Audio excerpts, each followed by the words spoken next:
Hey guys, in this video I'm going to show you how to get the Red-Feathered Raptor Mount in Crimson Desert. First things first, head to this side of the map. This is in the Crimson Mountains Fortress southeast of the city of Tomaso in the Crimson Desert region. This part is a huge fortress, so I suggest that you bring a slightly good gear since you'll encounter dozens of enemies. Here you'll find a bandits mounted on the raptor. What you'll want to do is clear out the enemies until the raptor is all by itself.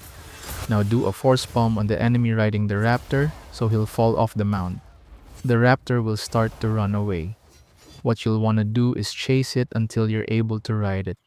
Open your inventory and feed it any kind of meat that you have in your inventory. Once it reaches 100 trust, you can now take it in. To summon the mount, open your inventory, select special mounts and click on the raptor mount. Unfortunately, this mount doesn't have any special moves, but it just has a unique design. And that's how to get the Red-Feathered Raptor Mount in Crimson Desert. Thank you so much for watching.